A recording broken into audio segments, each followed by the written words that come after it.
So, in the last class, we were discussing about a numerical on artificial neural network.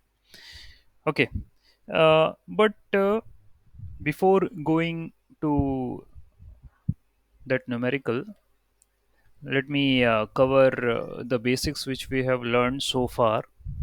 Okay, and that will help us in understanding the next things. So, neuron से start करा था हमने।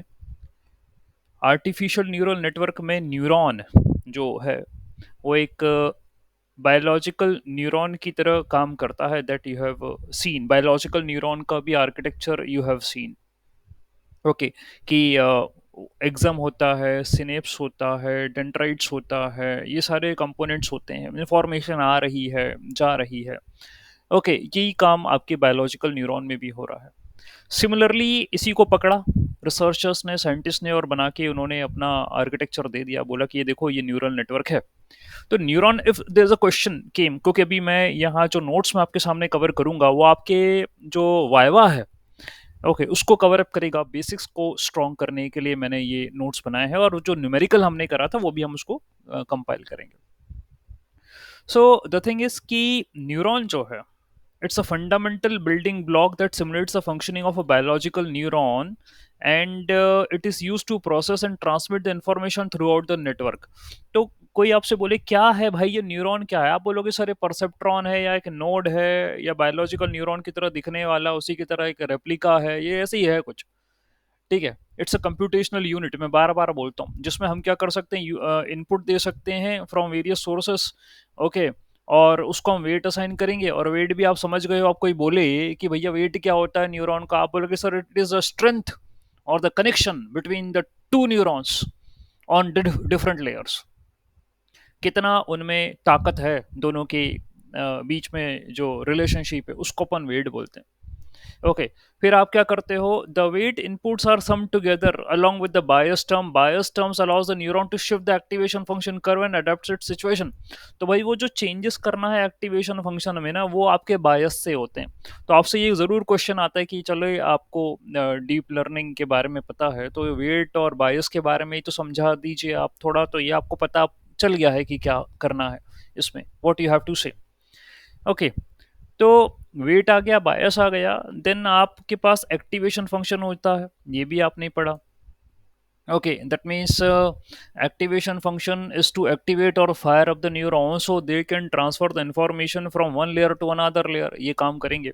और ये in general non linear activation function होता है, क्योंकि linear ले लोगे तो that will be like regression problem हो जाएगी। तो एक्टिवेशन फंक्शन नॉन लीनियर होते हैं। इसके ऊपर भी मैंने आगे कंटेंट रखा है, मैं उसको और इलॉबरेट करूंगा नॉन लीनियर के फायदे क्या हैं। ओके, तो जो एक्टिवेशन फंक्शन है, that means the sum of the weighted inputs and the bias is pass through an activation function, it is non linear into the model and determines the neuron output. ठीक है, तो आपने जो है W x plus B को activation function के अंदर दिया। ओके, जो भी आउटपुट आया उसको उठा के एज एन इनपुट दूसरे वाले न्यूरॉन को अगली वाली लेयर में दे दिया। ठीक है, और ये काम चलता रहेगा, आपने फीड फॉरवर्ड में देखा है ये काम। और the output of the neuron is the result of the activation function, it is typically passed to other neurons। यानी अल्टीमेटली भाई हो क्या रहा है, भाई मेरे पास, अब आप ये सोचोगे कि सर इनपुट मुझे इनपुट फीचर से मिले, है ना, इनपुट मुझे इनपुट फीचर से मिले, यही इनपुट तो मैं कैरी फॉरवर्ड कर रहा हूँ। I am carry forward these inputs.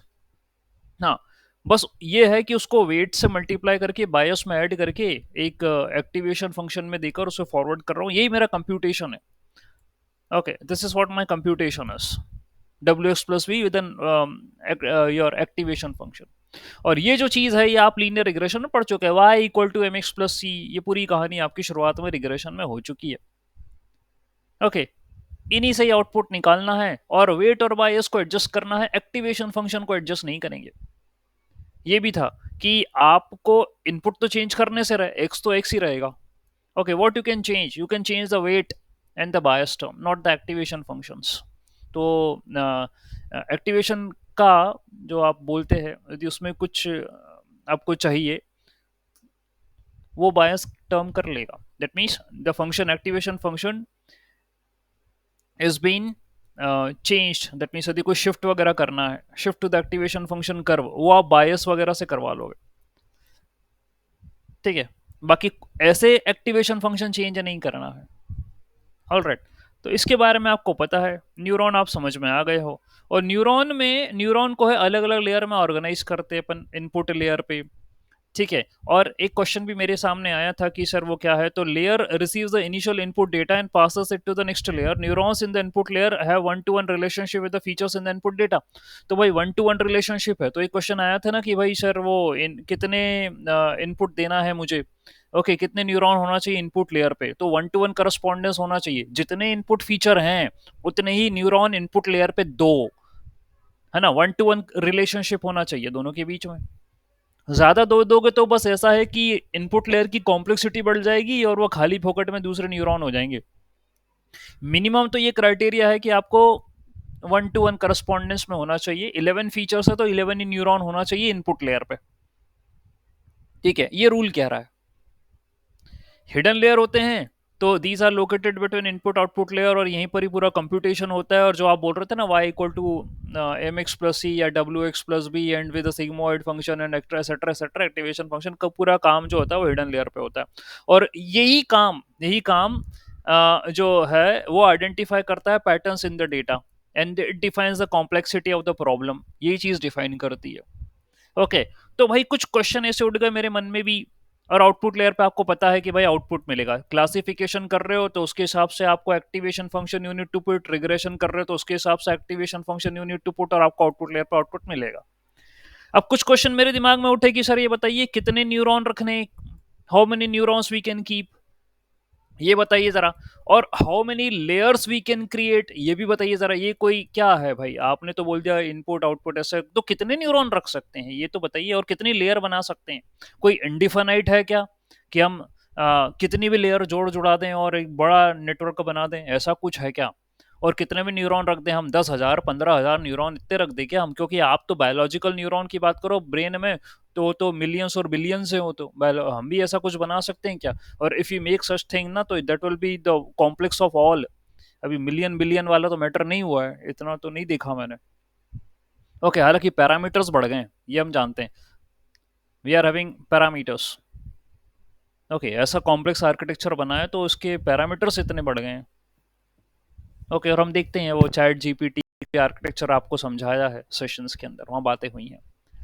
सो अब एक्टिवेशन फंक्शन में ये आपको पता है कौन कौन से होते हैं, इनके बारे में डिस्कशन हो चुका है हमारा। ओके, और while training of artificial neural network, weight और बायस को एडजस्ट करते हैं अपन to minimize the difference between the network's output and the desired output, है ना, वो एरर कम करने के लिए, ये आपको पता ही है। और ये कैसे हो पाएगा, बैक प्रोपगेशन से हो पाएगा। और ऑप्टिमाइजेशन एल्गोरिथम्स जैसे ग्रेडियंट डिसेंट वाली उनको यूज करना पड़ेगा, जैसे एडम है एक optimisation algorithm gradient descent technique पर है।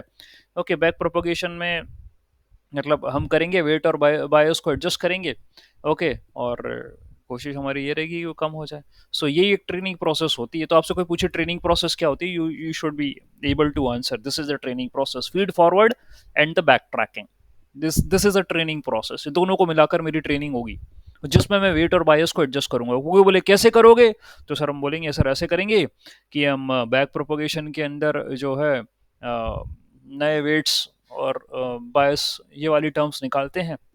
ओके, और फिर उनको अगली इटरेशन स्टेप पर यूज करते हैं। ओके, ऑप्टिमाइजेशन होगा, ग्रेडियंट डिसेंट का इस्तेमाल करा जाएगा। ठीक है, नाउ द क्वेश्चन इज कि कितने टाइप के लेयर का है, तो लेयर आपको पता है, इनपुट लेयर वगैरह वगैरह ये सब आपको पता है। तो इनपुट लेयर भी सर एक ही रखना है या कई रखना है, how many input layers we can create. तो इनपुट लेयर तो अपनी पहली लेयर होगी और एक ही लेयर होगी, only one layer will be there as an input layer. Okay, and the number of neurons present in this layer should be corresponding to the input data. Okay, जितना भी फीचर है dimension उसके बराबर होगा, तो एक input layer हो गई। अब अगला क्वेश्चन है हिडन लेयर कितनी रखनी है, क्योंकि इनपुट लेयर और आउटपुट लेयर तो एक ही होगी, हिडन लेयर कितनी रखना है ये क्वेश्चन है। So hidden layers are one और more layers in between the input layer and output layer. ये भी हिडन क्यों बोलते हैं, क्योंकि ये not directly connected to the external environment. Okay, hidden layers are responsible for learning and extracting features from the data and complex combinations. तो जो पूरा काम होता है वो हिडन लेयर पे ही होता है। इनपुट लेयर पे इनपुट देना, हिडन लेयर पे, और आउटपुट लेयर पे आउटपुट लेना, बस इतनी सी बात है। लेकिन जो पूरा मैथ्स चल रही है वो पूरी हिडन लेयर पर होगी। ओके, चाहे वो एक लेयर हो चाहे मल्टीपल लेयर्स हों।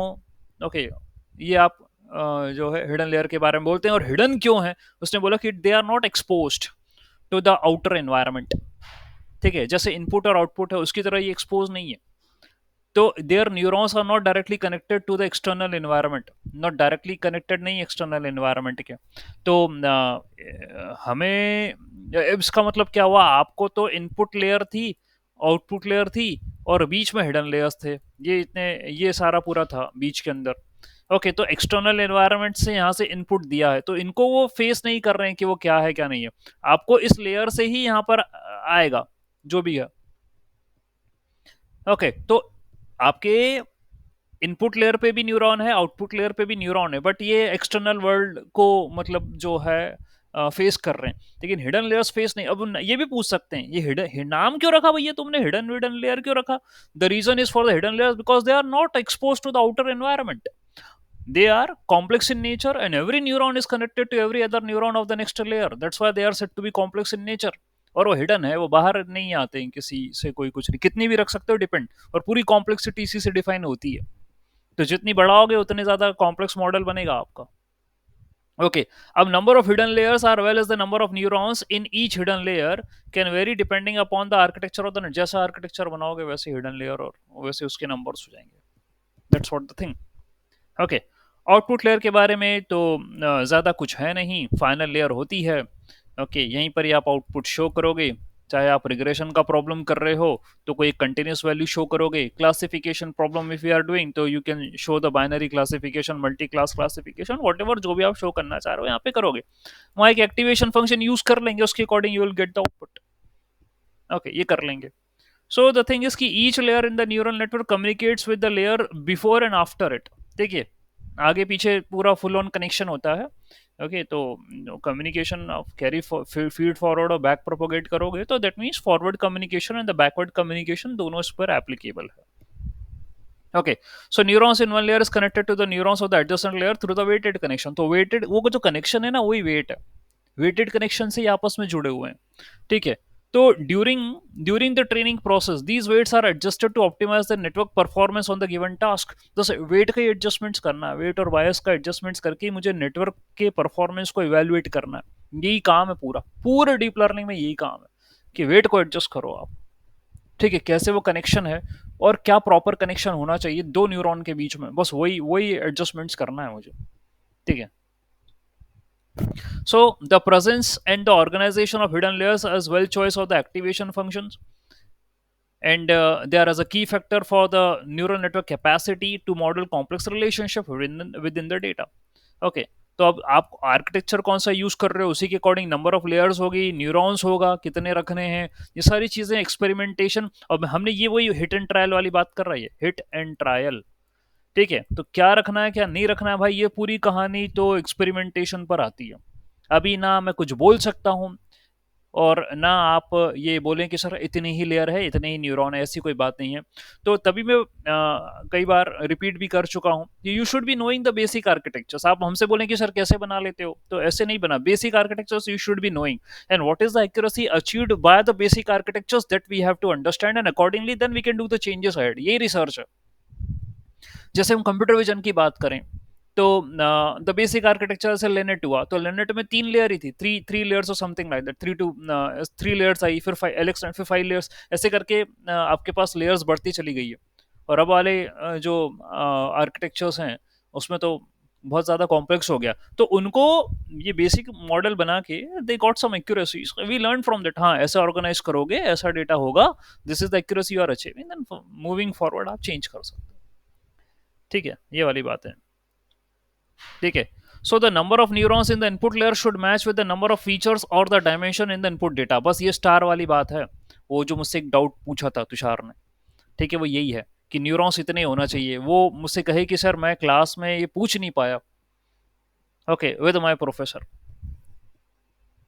ठीक है, तो ये बात है कि कितने न्यूरॉन होना चाहिए आपके इनपुट लेयर पे। फिर आउटपुट लेयर पे कितने होना चाहिए, अब ये डिपेंड करता है भाई आप काम क्या कर रहे हो। यदि बाइनरी क्लासिफिकेशन कर रहे हो तो एक ही न्यूरॉन से मेरा काम हो जाएगा, only one neuron is required for the binary classification. True false zero one के लिए एक ही काम हो जाएगा। ठीक है, और यदि आप मल्टी क्लास क्लासिफिकेशन कर रहे हो, वहाँ सॉफ्टमैक्स फंक्शन का यूज करना पड़ता है, तो जितनी क्लासेस हैं उतने न्यूरॉन होंगे वहाँ पे। That's what we have to take. और यदि आप रिग्रेशन का कर रहे हो तो वहां भी एक ही न्यूरॉन की जरूरत है, क्योंकि वहां पर क्या होता है, मुझे लीनियर एक्टिवेशन फंक्शन यूज करना है। तो रिग्रेशन में I need to show a continuous value, एक वैल्यू मुझे डिस्प्ले करवानी है। ओके, तो वहां भी एक ही न्यूरॉन से काम हो जाएगा। ओके, तो इतने न्यूरॉन चाहिए मुझे आउटपुट लेयर में। अब हिडन लेयर पे कितने न्यूरॉन चाहिए, जो बीच में कंप्यूटेशन हो रहा है। So the number of neurons in the hidden layer is more flexible, it is determined based upon the complexity of the problem, there are some heuristics and guidelines to consider.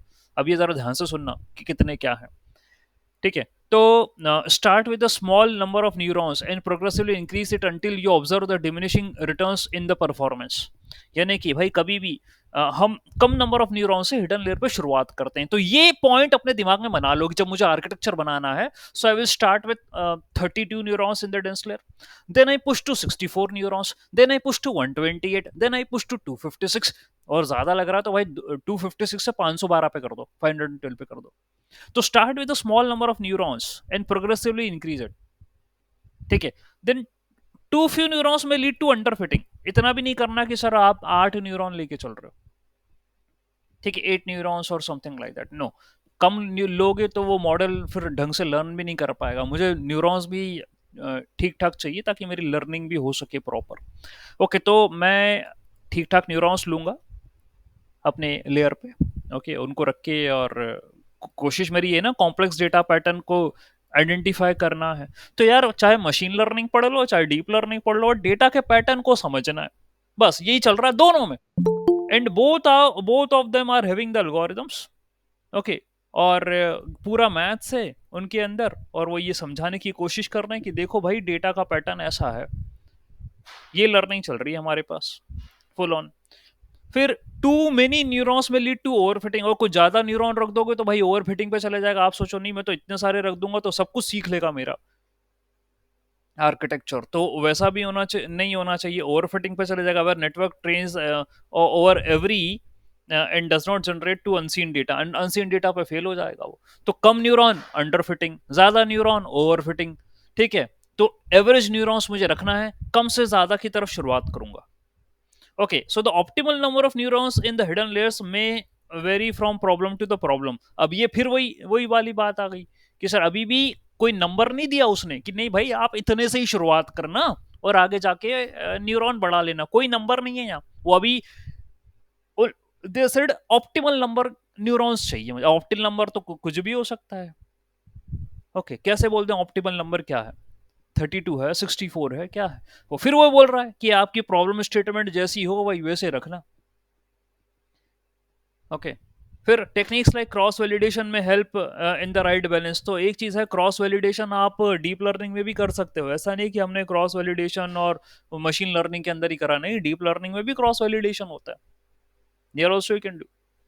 Okay, so consider using architectures like deep learning with multiple hidden layers if the problem is very complex and requires deep representation of the features। आप अपनी problem देख लीजिए और उसके according आप अपने number of hidden layers रखिए, उसमें नंबर ऑफ न्यूरॉन्स रखिए और देखिए क्या होता है। ठीक है, अब देखो क्या है इंपिरिकल रूल ऑफ थंब। जरा और कॉन्सेप्ट्स को क्लियर करने की कोशिश करें। एक थंब रूल होता है, थंब रूल हमने वो उसमें पढ़ा है, वो फिजिक्स फिजिक्स में थंब रूल पढ़ा है। अब यहाँ डीप लर्निंग में भी थंब रूल है, क्या है ये 10-20-10 का रूल है, which suggests starting with the 10 neurons in the input layer, using 1 to 2 hidden layers with 10 to 20 neurons each, and ending with the 10 neurons in the output layer। ये है आपका 10-20-10 का रूल। ओके, तो 10 से इनपुट पे लो, 20 output पे लो, और फिर 10 आउटपुट, 20 हिडन पे लो और 10 आउटपुट पे ले लो। ये 10-20-10 रूल है। इसी यही बेसिक अप्रोच कोशिश करना अपने बड़े आर्किटेक्चर में भी फॉलो कर सको। ठीक है, तो आपने जितने इनपुट पे लिए ना उसके डबल उठा के हिडन पे लिए। ओके, ऐसा करके आप कुछ कर रहे हो। तो for example if you are available with 10 features in the input, so you can use 20 features. आप 20 न्यूरॉन्स हिडन लेयर पे ले सकते हो, 20 नहीं तो 32 न्यूरॉन्स भी ले सकते हो यदि आपको 2 टू द पावर के समथिंग में जाना है। So you can take 32 neurons also. Okay, ये ऐसा बोल रहा है, थंब रूल है ये 10-20-10 का। ओके, ये गाइडलाइन है। However this is a rough guideline, may not apply to the all situations, ये जरूरी नहीं है, लेकिन एक सजेशन है आपके लिए। ओके, फिर यदि ओवरफिटिंग हो रही है, लार्ज नंबर ऑफ न्यूरॉन्स रखा, ओवरफिटिंग हो गई, so we can perform regulation like dropout का यूज कर सकते हो, L1 L2 रेगुलेशन का यूज कर सकते हो। ओके, ये सारी चीजें अपन कर सकते हो। ड्रॉप आउट लेयर तो आप जानते हैं, वी हैव यूज्ड। ओके, तो आप you can keep number of neurons high also, and then you include the dropout layer also, वहां पे कर सकते हो।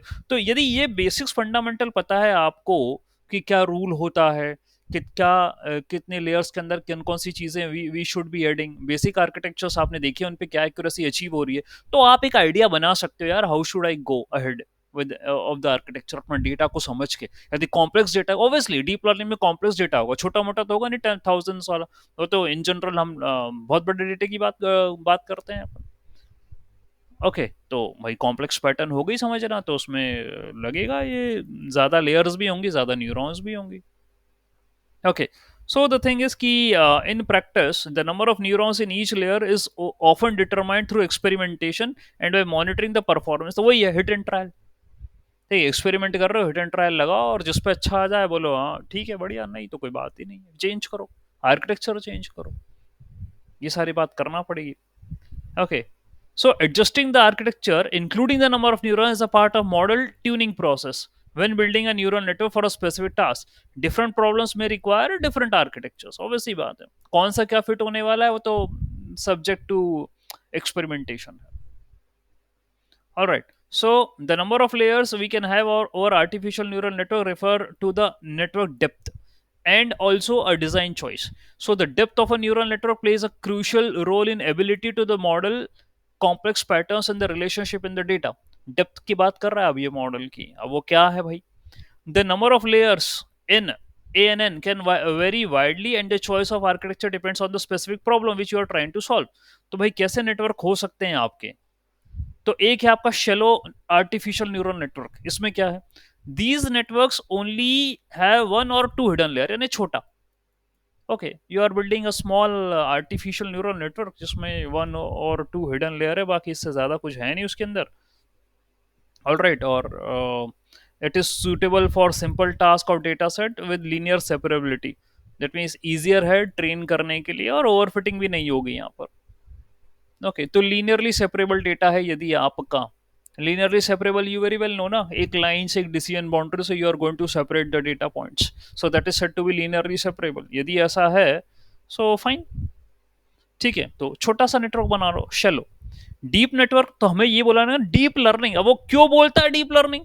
इफ समन से अरे यार ये बता दो मशीन लर्निंग तो ठीक है, डीप लर्निंग, डीप लर्निंग क्यों बोलते हो उसको? हर एक शब्द के पीछे लॉजिक है, every word as a logic, उसकी अंडरस्टैंडिंग होनी चाहिए।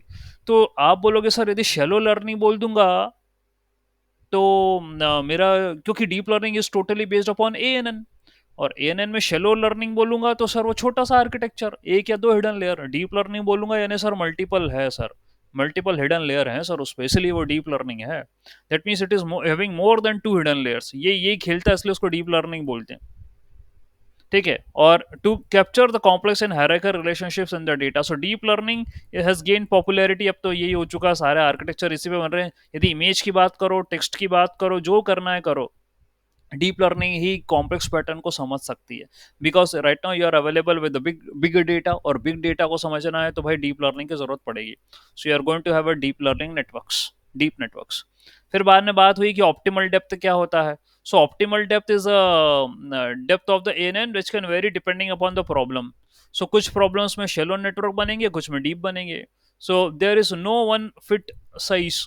ओके, वो कुछ नहीं होने वाला, एक्सपेरिमेंटेशन और इटरेटिव ट्यूनिंग करना पड़ेगी, बार बार अपने मॉडल को रन करना पड़ेगा, आर्किटेक्चर चेंज करना पड़ेगा, फिर जाके वही मॉडल बनेगा। So that is called as an optimal depth. Okay, then next क्या है आपका, वेनिशिंग एंड एक्सप्लोडिंग ग्रेडियंट्स।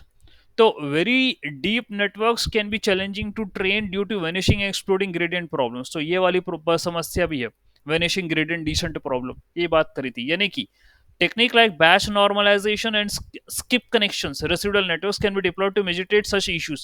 तो वो exploding gradient problems क्या है, vanishing क्या है, यानी कि आपका जो gradient है, gradient descent, जो ऑप्टिमाइजेशन एल्गोरिदम है, मतलब मेरी एल्गोरिदम ऑप्टिमाइज ही नहीं हो पा रही है। ठीक है, यानी कि कोई चेंजेस जो आप एक्सपेक्ट कर रहे हो वेट और बायस के अंदर वो हो ही नहीं पा रहे हैं। वो अब क्या हो गए हैं, स्टेबल हो गए। यदि आप अपने ये एल्गोरिदम को रन कर रहे हो, चला रहे हो, और आपके वेट और बायस एडजस्ट हो जाए, यानी आपका न्यूरॉन लर्न नहीं कर रहा। लर्न नहीं कर रहा, उसका मतलब यही होता है vanishing gradient descent problem. That means you are unable to further optimize your algorithm. आप अपना मॉडल को नहीं चला कर पा रहे हो ऑप्टिमाइज, न्यूरॉन्स लर्न ही नहीं कर रहे हैं। अब जब लर्न नहीं कर रहे तो भैया मैं खाली फोकट का ही के लिए टाइम वेस्ट कर रहा हूँ, लर्निंग ही नहीं हो रही है। तो इस समस्या से हमें बचना है।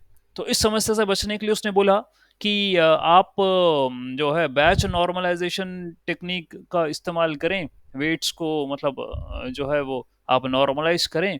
ओके, एंड फिर जाके आप अपना जो है मॉडल रन होगा। तो batch normalization is also one of the layer which is been included. Okay, तो अच्छा, अब ये कहाँ से आएगा? तो आप शुरुआत करोगे एक छोटे से आर्किटेक्चर से और देखोगे कि how much results I am achieving from a small architecture. यानी आपने बना दिया सर कि 4 to 5 लेयर्स का एक डीप लर्निंग का आर्किटेक्चर बना दिया, रिजल्ट्स चेक करो क्या आ रहे हैं। फिर आपको क्या वो यदि नहीं आ रहे हैं सही, ओवर फिटिंग जा रहा है, अंडर फिटिंग जा रहा है, क्या हो रहा है, इतना तो तुम समझ ही जाओगे। ओके, फिर देन आपको ये चेक करना है, न्यूरॉन्स का एडजस्टमेंट्स करें भाई, 10-20-10 का रूल लग रहा है क्या, वो देख लो। और फिर उसके बाद आपको लेयर बढ़ानी है क्या, वो देख लो। तो न्यूरॉन बढ़ाना है, न्यूरॉन कम करना है, लेयर बढ़ानी है, लेयर कम करना है, या कोई दूसरी लेयर ऐड करनी है। ओके, ओके, तो इशू कहाँ आ रहा है ये आइडेंटिफाई करना पड़ेगा। तो पहले आपको अपने डेटा को, तो हमेशा बोलता हूं, पहले डेटा को समझो यार, डेटा कैसा है। Data understanding is very much important. तो डेटा साइंस पहले लगानी है, फिर जाके डीप लर्निंग लगानी है। तो डेटा साइंस तो पहले आएगा। फिर जब समझ जाओगे कि यार मेरा मॉडल ऐसा बना है, दिस इज द आर्किटेक्चर, और ये इश्यूज आ रहे हैं, तो फिर आपको चाहे वेनिशिंग ग्रेडियंट डिसेंट का प्रॉब्लम आ रहा है ये समझना पड़ेगा कि मेरे, अब वो समझ जाएगा जब ट्रेनिंग चल रही होगी ना। तो ये आपको कब कब क्लियर हो जाएगा वेनिशिंग ग्रेडियंट डिसेंट। जिसको क्या होता है कि हर एक स्टेप पर, हर एक ईपो पर लॉसेस सेम आते हैं। जैसे आ रहा है लॉस 1.1, अगले इटरेशन पर भी लॉस 1.1, अगले इटरेशन पर भी लॉस 1.1। इससे समझ में आ जाता है भैया मेरा मॉडल तो लर्न नहीं कर रहा, लॉसेस तो सेम आ रहे हैं हर एक इटरेशन पे। यानी कि यार वो फंस गया इस प्रॉब्लम में, वेनिशिंग ग्रेडियंट डिसेंट वाली समस्या में आ गया वो। इसको यार लॉसेस ही चेंज नहीं हो रहे हैं, यानी मेरा मॉडल ट्रेन तो हो रहा है, लर्न ही नहीं कर पा रहा, तो ट्रेनिंग किस बात की दे रहा हूँ मैं। ठीक है, तो भाई चेंज करो आर्किटेक्चर, बैच नॉर्मलाइजेशन लगाओ, ताकि आपके लॉसेस तो हो, कुछ आए तो सही, और लॉसेस कम करना है मुझे, यही मेरा गोल है, ये करना पड़ेगा। फिर दूसरी बात, यदि ओवरफिटिंग की समस्या पे आ जाते हो तो रेगुलराइजेशन टेक्निक लगाओ। और रेगुलेशन आपको पता है, ये आपने लीनियर रिग्रेशन में पढ़ा है, वो L2 and L1 regulation, lasso and ridge regulation technique, ये आप पढ़ चुके हो ऑलरेडी। ठीक है, वहां आप क्या करते थे, कोएफिशिएंट्स को एडजस्ट करते थे, वो बीटा बीटा वन और बीटा टू और वगैरह वगैरह जो थे, you are going to adjust the coefficients, ही करते थे। ओके, यानी मैं ऐसे फीचर नहीं रखना चाहता हूँ जो कि आपस में डिपेंडेंट हो, कोरिलेटेड हो, तभी तो वो ओवर फिटिंग पे जा रहा है। ठीक है, आई वांट इंडिपेंडेंट फीचर्स, और we should not be collinear also. ये ऐसे फीचर चाहिए मुझे। तो भाई मैं रेगुलराइजेशन करता था, लेस एनरिच रिग्रेशन, वही है L1 L2 रेगुलराइजेशन। और अर्ली स्टॉपिंग का भी यूज कर सकते हैं अपन। अर्ली स्टॉपिंग का मतलब ये है कि भाई मेरा मॉडल यदि कुछ ज्यादा ही, उसको अपन को ऐसा लग रहा है भैया तो ओवर स्मार्ट आदमी है ये, ठीक है, तो एक काम करो, इसको थोड़ा ही बहुत सिखाओ, पूरा सिखा दोगे तो ये तो अपने सर पे चढ़ जाएगा। ठीक है, तो उसको एक लेवल तक ही सिखाओ। ऑलराइट, तो 100 पोस्ट की जरूरत नहीं है। जब अपन को ऐसा लगे क्या कि आप अपना आर्किटेक्चर बनाया, और in your architecture the depth is more, depth ज़्यादा रखी है आपने। ओके, तो ओवर फिटिंग तो बड़े नहीं है। तो ऐसे में हम क्या करेंगे, अर्ली स्टॉपिंग करेंगे। अर्ली स्टॉपिंग में हम ये देखेंगे कि यार अच्छा इतना तक है, इससे ज़्यादा यदि मेरा मॉडल सीख नहीं रहा है, for example in this case, यदि अपन को नहीं लग रहा कि वो एक अचीव कर गया, 96-97% की एक्यूरेसी तक भी आ रही है, भाई रुक जाओ, इससे ज़्यादा नहीं। ठीक है, तो हमें किसी को इतना ज्यादा भी नहीं सिखाना है कि वो बाद में अपन को ही सिखाए। ठीक है हुमा, सही है। Right sir. ओके, तो ये वैसे अभी तो आप हमें दादी सिखा रहे हैं।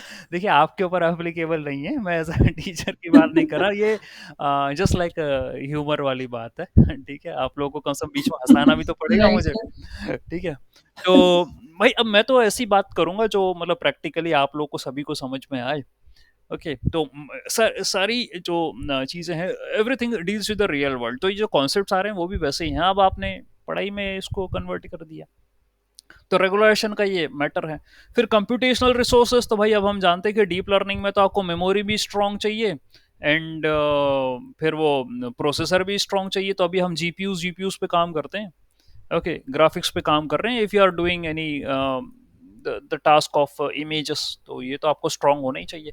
ट्रांसफर लर्निंग एक नया मतलब ये फंडा है जो कि आपके डीप लर्निंग में आता है। That means we are already available with a pre trained model, तो उसका यूज करते हैं और उस प्री ट्रेन्ड मॉडल के अंदर हम फर्दर अपनी लेयर्स ऐड कर देते हैं। तो ये होती है ट्रांसफर लर्निंग। यानी हम ये बोलते हैं कि भाई आपने जो सीख रखा है प्री ट्रेन्ड मॉडल से, हम बोलते हैं भाई तूने तो सीख रखा है, अब जो तुमने सीख रहा है रखा है, तो कुछ थोड़ा सा ज्ञान हमें भी दे दे भाई। ठीक है? तो हम भी कुछ थोड़ा बदलाव कर देते हैं, सब कुछ लेयर्स ऐड कर देते हैं आप ही के आगे, और जो आपने सीख रखा है कृपया करके आप अपने आगे बढ़ा देना। ठीक है? Carry forward your knowledge to अस।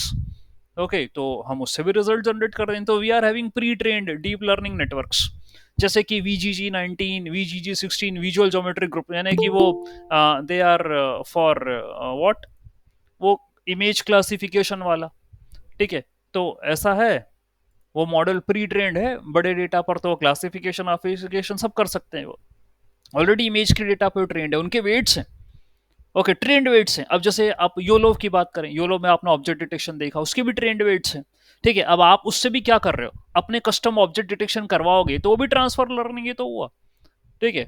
तो आजकल ट्रांसफर लर्निंग पे चल रहा है। अब आप नहीं बैठे हो कि मैं खुद का अपना इमेजेस का डेटा सेट बनाऊं बहुत सारा।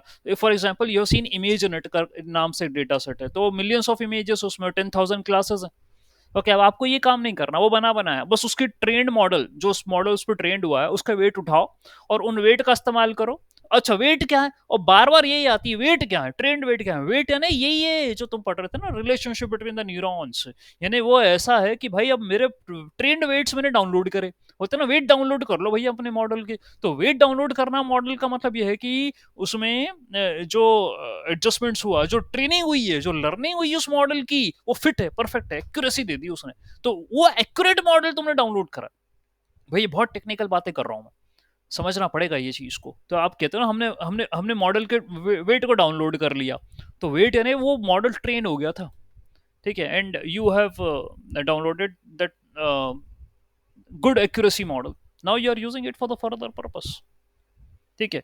सो अल्टीमेटली ये डिसीजन कितने लेयर होना है, कितने न्यूरॉन होना है, ये सब तुम्हारा डेटा, कंप्यूटेशनल रिसोर्सेस और सब उन सब के ऊपर डिपेंड करेगा, तब जाकर के परफॉर्मेंस बदलेगी, चेंज होगी। ओके, फिर न्यूरल नेटवर्क का जो आप जानते हैं ये डोमेन, तो भाई हर जगह एप्लीकेबल है आपके लिए, चाहे आप पैटर्न रिकॉग्नाइजेशन कर रहे हो। Okay, so neural network are widely use for many of the task, and these are some of the things. That means pattern recognization, अब आपके पास इमेज है तो वो कौन सा डिजिट था, तो क्या था, ये भी आपको बेसिक एग्जांपल दे चुका हूँ मैं। Recognizing the patterns in the data suitable for the task such as image and speech recognization, NLP वाली बात हो गई। नॉन लीनियरिटी वाला फंडा है। Okay, the neural network introduce a non-linearity through an activation function. Okay, allowing them to model and approximate complex non linear relationship in the data. देखिए क्या है लॉन, अब आपसे ये पूछा जाए कि भाई वो एक्टिवेशन फंक्शन तो समझ गए, तुमने बोल दिया कि सर वो एक्टिवेशन फंक्शन जो है ना वो हिडन लेयर पे और आउटपुट लेयर पे यूज करते हैं, और वो एक्टिवेशन फंक्शन काम आते हैं न्यूरॉन को फायर अप करने में और वो उठा के डेटा को ट्रांसफर करने में अगले लेयर में। और कई प्रकार के एक्टिवेशन फंक्शन होते हैं, जैसे कि सिग्मॉइड हो गया, 10H हो गया, रेल्यू हो गया, सॉफ्टमैक्स हो गया, लीनियर हो गया। तो जरा मैनी एक्टिवेशन फंक्शन से सबका अपना अपना काम है, सब प्रीवियस क्लासेस में पढ़ चुके हैं। नाउ द नेक्स्ट थिंग, वो नॉन लीनियर क्यों होते हैं, वो इसलिए लीनियर होते हैं कि भाई I need to capture non linear relationship between the data, that's the reason मुझे नॉन लीनियर कैप्चर करना है। लीनियर रिलेशनशिप यदि कैप्चर करूंगा तो वो तो फिर बात है लीनियर रिग्रेशन का प्रॉब्लम होगा। I need to capture non linear relationship between the data. Okay, and this makes them applicable to a wide range of problems where traditional linear models fall short. जो अपने linear regression वाले model है ना, वो non linear relationship capture नहीं कर पा रहा, उसके लिए भी हम फिर पॉलिनॉमियल रिग्रेशन लगाते हैं। ठीक है, लीनियर रिग्रेशन में भी आप ये जानते हैं, लीनियर रिग्रेशन क्या करता है, वो लीनियर रिलेशनशिप निकालता है फीचर्स के बीच में। तो यदि मान लो किसी फीचर्स के बीच में लीनियर रिलेशनशिप नहीं है, जैसे for example y equal to x square, तो भाई इनके बीच में लीनियर रिलेशनशिप थोड़ी ना, ये तो पॉलिनोमियल रिलेशनशिप है। तो ऐसी ऐसी स्थिति में मुझे पॉलिनोमियल रिग्रेशन लगाना पड़ेगा। तो पॉलिनोमियल रिग्रेशन में बोलता है भैया कौन सी वाली डिग्री वाला, 2 का, 3 का, 4 का, कौन सी डिग्री का। तो कई बार क्या होता है, हम फेल हो जाते हैं लीनियर रिग्रेशन में, एक्यूरेसी नहीं मिलती, हमें स्कोर नहीं मिलता अच्छा। अब हम फिर बैठ गए यार, क्या करें यार, समझ में नहीं आ रहा, एक्यूरेसी नहीं आ रही। तो ये तो डेटा साइंटिस्ट का काम है, एक्सप्लोर करना कि यार कुछ where where is the mistake happening. ऐसा तो नहीं पॉलिनोमियल रिलेशनशिप था और हम लीनियर लगा के बैठे हुए, तो पॉलिनोमियल रिग्रेशन लगाओ फिर वहां पे, और देखो डिग्री इक्वल टू 2 है या 3 है, तो उस पर रिजल्ट्स इंप्रूव हो रहे हैं या नहीं हो रहे हैं। ठीक है, तो कई समस्याएं होती है तो डेटा में। अब देखो डेटा कॉम्प्लेक्स है, तो जितना वो कॉम्प्लेक्स अपना दिमाग कॉम्प्लेक्स। ठीक है, तो ये करना पड़ती है अपन को उसके साथ। ऑलराइट, तो नॉन लिनियरिटी इसलिए होती है, ये जवाब देना है आपको इंटरव्यू में, ओके, पूछा जाए तो। एडेप्टेबिलिटी है, that means neural networks are adaptable. वो कारण एडेप्टेबल इसलिए बोला क्योंकि आप जैसा आर्किटेक्चर बनाओगे आपके ऊपर है, जिस पर अच्छा रिजल्ट्स आ गया उसको रख लो अपने पास। ठीक है, तो ये हो जाएगा एडेप्टेबल है, वेट एंड बायस चेंज होते हैं ना, तो एडेप्टेबल है वो। स्केलेबिलिटी है, स्केलेबिलिटी यानी यार आपका जरूरी नहीं है कि छोटा आर्किटेक्चर बना रहे हो, बड़ा बना दो। ठीक है, मीडियम साइज का आर्किटेक्चर, जो भी रिक्वायरमेंट है मेरी, ठीक है, उसके हिसाब से कॉम्प्लेक्सिटी चेंज कर सकते हो आर्किटेक्चर की। ठीक है, ऑटोमेटेड फीचर लर्निंग है, यानी आपको कुछ नहीं करना। ठीक है, so neural network can automatically learn over the relevant features और from the raw data, it reduces the need for manual feature engineering. कुछ करना नहीं है आपको अलग से, वो सब लर्न कर लेगा। मल्टी मॉडल डेटा को भी हैंडल कर सकता है ये, यानी कि neural network can process and learn from diverse types, जो टेक्स्ट पे भी काम कर ले, इमेज पे भी काम कर ले, ऑडियो पे भी कर ले, वीडियो पे भी कर ले, और सब पे काम कर सकता है, मल्टी मॉडल होता है न्यूरल नेटवर्क। पैरेलल प्रोसेसिंग भी हो सकती है, many neural networks can be parallelized making them suitable for hardware and installation using GPUs and the TPUs. ठीक है, तो हम जैसे डबल जीपीयू का भी यूज कर सकते हैं प्रोसेसिंग के लिए अपने डेटा को। ठीक है, यहाँ आर्किटेक्चर पैरेलल बनाने की बात नहीं कर रहा, हाँ, लेकिन प्रोसेसिंग जो हो रही है वो पैरेलल हो सकती है, टास्क डिस्ट्रीब्यूट हो सकता है। सो ये आपकी स्पीड अप कर देगा ट्रेनिंग प्रोसेस को। तो जीपीयूज यदि आप सिलेक्ट कर रहे हो, जैसे हम लेते हैं जीपीयू T4 2, केगल के अंदर लिया हमने फॉर एग्जांपल, ओके, तो डबल जीपीयूज पे वो चला देगा आपको। वो अब वो उसका मैटर है यार, वो देखो वो फिर ऑपरेटिंग सिस्टम का कॉन्सेप्ट हो गया कि क्या होता है कि when you are going to run, where when you are performing the training of a model ना, तो प्रोसेस क्रिएट होती है, प्रोसेस क्रिएट होती है। अब वो प्रोसेस को वो कैसे प्रोसेसर्स पे डिस्ट्रीब्यूट कर रहा है, ये उसका मैटर है, ओएस का। ओके, तो वो पहले चेक अपन कोड के अंदर भी चेकआउट कर सकते हैं कि वेदर दे आर सीपीयू और whether they are available with GPU. तो सीपीयू कितना क्या है, जीपीयू कितने हैं, ये जीपीयू है तो भैया जीपीयू में उठा के दे देना, वहां पे प्रोसेसिंग करवाना, तो कर सकते हैं। State of the art performance है, यानी भाई जो मशीन लर्निंग से नहीं मिल सकता वो डीप लर्निंग से जरूर मिल जाएगा। कॉम्प्लेक्स पैटर्न्स के बारे में आप यहाँ बात कर लेंगे, पढ़ कर लेगा। कंटिन्यूस लर्निंग है, continuous learning that means incremental train और द न्यू डेटा, द नए डेटा पे, और एक्यूरेसी जो भी टाइम के हिसाब से चेंज होती रहेगी, और हाई हाई एक्यूरेसी मिलने के चांसेस ज़्यादा हैं यहाँ पर। कंटिन्यूस लर्निंग है, आपको नया डेटा मिल रहा है, बढ़ाते चले जाओ, कोई इशू नहीं है। अनस्ट्रक्चर्ड डेटा पे भी काम कर सकते हैं, that means work with unstructured data and free from the text and other things. ठीक है, सब पे काम किया जा सकता है डीप लर्निंग के अंदर। Complex decision making can also be done here, that means the neural network are used to in applications where complex decision making can be done. Okay, तो अभी आप वो कर ही रहे, ऑटोनोमस व्हीकल पे काम कर रहे हैं, चाहे रिकमेंडेशन सिस्टम पे, चाहे game playing game theory of the AI उसकी बात करें, तो ये सब है। ठीक है, personalization that means neural networks can be used to for personalization in applications like content recommendation anything, ये सब आप वो भी कर सकते हो। रियल वर्ल्ड प्रॉब्लम के लिए तो हमने अपना आर्किटेक्चर बना रखा है, तो रियल वर्ल्ड प्रॉब्लम ही सॉल्व करेंगे इससे। और हमने अभी बात कर ही रहे थे हम हुमा से कि वो चेस्ट एक्सरे वाला जो प्रॉब्लम है रियल वर्ल्ड प्रॉब्लम है, तो उसमें आपने मेडिकल डायग्नोसिस, तो मेडिकल, अब लोग पूछते भी हैं सर बताइए प्रॉब्लम स्टेटमेंट क्या लिया जाए हमारा, if you are doing some research PhD something like that, तो मैं उनको प्रीफर करता हूँ जैसे मेडिकल इज समथिंग, ये एक ऐसा चैलेंजिंग इशू है, और हमें एआई का पॉजिटिव यदि यूज करना है तो हम कोशिश यही करेंगे कि हम मेडिकल पे जाएं ताकि किसी की जान बच सके, हम इसलिए मैं मेडिकल को इसलिए फोकस करता हूं। बाकी आप एंटरटेनमेंट में भी ले सकते हो, दूसरा फाइनेंस में भी ले सकते हो, ये ऐसे कंसर्न्स हैं। फाइनेंस में आप डीप लर्निंग का कैसे यूज कर सकते हो, या इन्वायरमेंट में क्लाइमेट मॉडलिंग, तो ये कुछ ऐसे इश्यूज हैं यहाँ पर, यदि आपको रिसर्च पेपर मिल जाए तो मेडिकल पहली प्रायोरिटी है, दूसरी प्रायोरिटी आपका फाइनेंस डोमेन है जहाँ पैसा वैसा का मैटर होता है, ठीक है, वो भी इंपॉर्टेंट है, वहाँ डीप लर्निंग तो कुछ यदि इससे रिसर्च पेपर मिल जाए निकाल लो, वहां पर डीप लर्निंग का यूज हो जाए। फिर अपना वो क्लाइमेट एंड मॉडलिंग इन्वायरमेंटल वाले केसेस हैं, वहां पर देख लो। और भी यदि जैसे मेरे पास one more project I am doing, जैसे स्मार्ट सिटी वाला है, स्मार्ट सिटी वहां पर एआई का कैसे यूज हो सकता है, डीप लर्निंग का, तो एक वो भी देख लो, क्योंकि रिसेंट ट्रेंड डेवलपमेंट हो रहा है अभी सारा चीजें, तो वहां कैसे यूज कर सकते हो। तो प्रॉब्लम डोमेन तो बहुत सारे हैं, अब आपकी इंटरेस्ट किस में है, आप कैसे काम करना चाह रहे हैं, यू कैन पिक। तो रिसर्च एंड इनोवेशन को सपोर्ट करता है भाई ये मशीन लर्निंग, ठीक है, ये वाली बात है। ओके, तो भाई वो नॉन लीनियर देखो आ गया, मैं आपसे बोल रहा था आगे समझाऊंगा। So non linear activation function जो है अपने डीप लर्निंग में आपका, it enable a neural network to model and approximate complex and non-linear relationship between the within the data। तो वही बात हो रही, लीनियर नहीं, नॉन लीनियर रिलेशनशिप मुझे कैप्चर करनी है, उसके लिए मुझे नॉन लीनियर एक्टिवेशन फंक्शन का यूज करना पड़ेगा, क्योंकि without non linear activation function deep learning network जो नेटवर्क है वो कोलैप्स हो जाएगा, वो सिर्फ एक लीनियर मॉडल की तरह काम करने वाला है, यानी लीनियर रिग्रेशन की तरह काम करने वाला है। इसलिए मैं नॉन लीनियर एक्टिवेशन फंक्शन लेता हूं to capture non linear linear relationship within the data, ये मेरा गोल है। ओके, लीनियर रिलेशनशिप होगा तो कोई इशू नहीं है भाई, वो उसको भी उठा लेगा, वहां प्रॉब्लम उसकी नहीं है, लेकिन यदि नॉन लीनियर रिलेशनशिप हो तो नहीं उठा पाएगा वो। इसलिए भाई मैं नॉन लीनियर एक्टिवेशन फंक्शन रखूंगा, ताकि लीनियर हो तो भी पकड़ाई में आ जाए, नॉन लीनियर हो तो वो तो वेल एंड गुड है भाई, तो वो तो पकड़े गई। All right, so there are various reason for using non linear activation function. एक तो एक्सप्रेसिव है, यानी non-linear activation function introduce non-linearity into the network, and this allows neural network to represent wide range of functions and the relationship in the data. Okay, and for example linear transformation can only model linear relationship, but non-linear can capture the real world real world की जो complexity है ना वो होती है ना, वो non-linear ही होती है, कभी linear नहीं होती है। आप ये देखिए हमारी लाइफ में हमेशा अप एंड डाउन ही रहते हैं, कभी सीधे तो चले ही नहीं है हम, और ना हमें कोई सीधे चलने देगा, ठीक है। अब आप यदि अच्छा करोगे तो भाई यार आपसे तो प्रॉब्लम होगी होगी लोगों को, यार ये क्या कर रहे हैं यार, थोड़ा सा जब तक प्रॉब्लम क्रिएट ना करो, या खुद से ही कुछ प्रॉब्लम क्रिएट कर लो, ठीक है, तो ये बात है।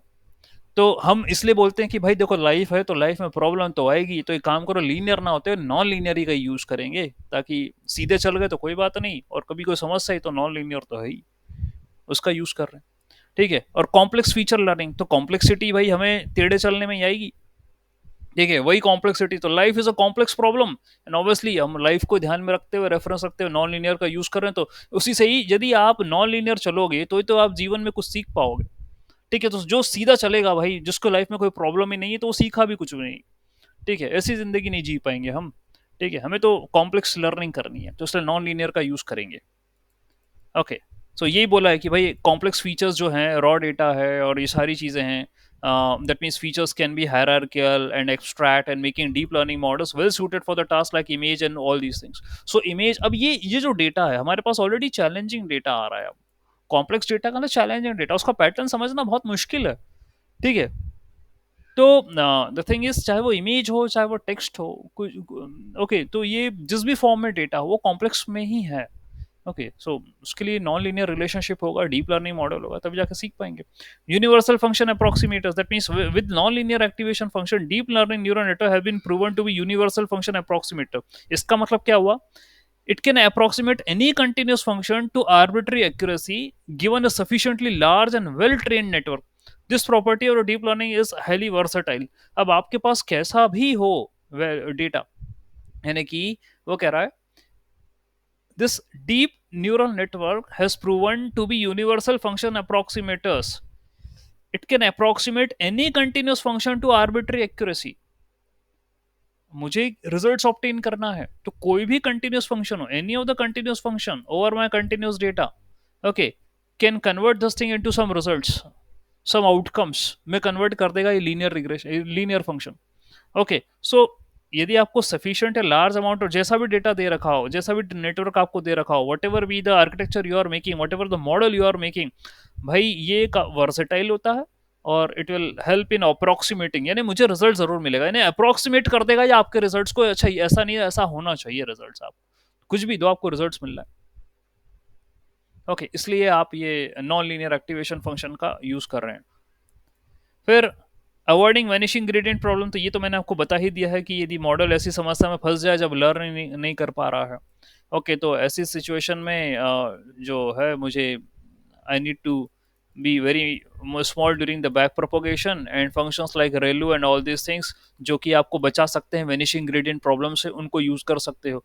तो पहले जैसे मैं बोली था कि शॉर्टनेस फंक्शन पॉपुलर हुआ, सिग्मोइड फंक्शन पॉपुलर हुआ, लीनियर फंक्शन भी है, बहुत सारे टेनिस फंक्शन है, एक्टिवेशन फंक्शन, लेकिन रेलू जो है ये फेमस है अभी। तो हिडन लेयर्स पे ना रेलो एक्टिवेशन फंक्शन यूज करते हैं। वो क्यों यूज करते हैं, यदि आपसे ये भी क्वेश्चन पूछा जाए कि वाई यूर यूजिंग रेलो activation function in the hidden layer, आपको बोलना है अरे इसलिए कर रहे हैं भाई, वो वेनिशिंग ग्रेडियंट का प्रॉब्लम था, तो रेलू जो है वो मुझे सपोर्ट करता है। रेलू में भी लीकी रेलू है, एक और है इसके अंदर लीकी रेलू। ओके, इसके बारे में भी पढ़ना है हमें। ठीक है, तो ये भी वेनिशिंग ग्रेडियंट प्रॉब्लम, यदि मान लो कुछ यदि हद तक हमसे रेलू से सॉल्व हो गई, अच्छी बात है, नहीं हो पा रही तो लीकी रेलू का यूज करेंगे। ओके, तो रेलू में क्या है वो कि नेगेटिव वैल्यूज पर जीरो है और पॉजिटिव वैल्यूज पर सेम है। लीकी रेलू आपको थोड़ी फ्लेक्सिबिलिटी दे देता है यहाँ पे। ओके, तो क्या नेगेटिव पे क्या ले सकते हैं या पॉजिटिव पे क्या ले सकते हैं, ये थोड़ा सा आपको फ्लेक्सिबल करेगा लीकी रेलू। इट में है सब डेटा लीक्स जो भी है उसको ये करेगा प्रेफर। ओके, इसको भी देखेंगे पढ़ेंगे आगे। तो वेनिशिंग ग्रेडियंट की प्रॉब्लम को सॉल्व कर रहा है। एक्टिवेशन फंक्शन में डाइवर्सिटीज होती हैं, कई linear non linear activation function है, सबके बारे में आप पढ़ चुके हो। रेगुलराइजेशन के बारे में आपको बता ही चुका हूँ मैं, वो फॉर ओवरफिटिंग से बचाने के लिए भाई मेरी जो समस्या है उसके लिए मैं रेगुलराइजेशन का यूज करता हूँ, L1 L2 रेगुलराइजेशन। पैरेललाइजेशन के बारे में बता दिया जस्ट अभी, जीपीयू टीपीयू जिस पे जो चलाना है वही चलाइए, आपका ये ट्रेनिंग हो जाएगी डीप लर्निंग की। ओके, ये भी आपका हो गया। स्पार्स रिप्रेजेंटेशन का मतलब जैसे वो होता है ना, जीरो एंड वन वाला फंडा रहता है, जीरो किसी भी मैट्रिक्स के अंदर सबसे ज्यादा जीरोस हैं तो स्पार्स मैट्रिक्स होती है। उसी तरीके से sparse representation, that means some non linear activation function like ReLU encourages sparsity in the network, it means that only a subset of neurons is active for each input. तो ये कह रहा है कि न्यूरॉन भले बहुत सारे हो, कुछ को एक्टिव रखेंगे कुछ को डाउन कर देंगे अपन। ओके, तो स्पार्स रिप्रेजेंटेशंस में भी ये आपका non linear activation function helpful रहेगा for the sparsity of the network. तो भाई आप जैसे लेयर्स भी यूज करते हो, ड्रॉप आउट लेयर वगैरह यूज करा, ठीक है, तो वहां आप ये इस पॉइंट को मेंशन कर सकते हैं। ओके, तो नॉन लीनियर एक्टिवेशन फंक्शन भाई हमारे लिए बहुत इंपॉर्टेंट है न्यूरल नेटवर्क के अंदर, और ये सारी चीजों को ये सपोर्ट करते हैं, तो आपको हमेशा याद होना चाहिए। फिर हम पढ़ रहे थे भाई, वो न्यूमेरिकल कर रहे थे फीड फॉरवर्ड नेटवर्क वाला, कि फीड फॉरवर्ड नेटवर्क क्या होता है। तो आप बोलते हो सर फीड फॉरवर्ड नेटवर्क में हमें आगे बढ़ना है ना, वो ट्रेनिंग प्रोसेस है in which I need to forward the data from one layer to another layer, okay, in a unidirectional way, आगे की तरफ। तो in which the nodes do not form the loop। ये अब ये आपसे बोले फीड फॉरवर्ड, तो आप जरा आपसे कोई वाइवा में पूछे, जैसे हम भी बच्चों से पूछे तो क्या कहानी बनाए, वो 17 बातें बोलते हैं, टू द पॉइंट ही नहीं बोलते।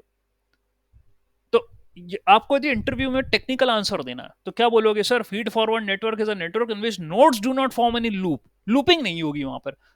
तो अब आप बोलो सर आगे बढ़ते हैं, यानी लेयर्स होती हैं उनमें डेटा आगे की तरफ जा रहा है लेयर पे, हाँ ठीक है ये सही जवाब है, लेकिन उसको और कंक्लूडरी आंसर जो होगा, सर लूप नहीं बनते वहां पे, है ना, हम फॉरवर्ड ही मूव कर रहे हैं एक लेयर से दूसरी लेयर पे, that is feed forward.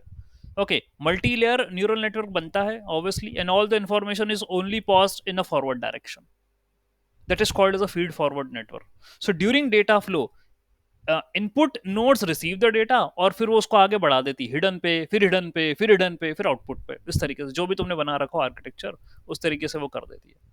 Okay, no links exist in the network that could get easily be sending information back from the output node.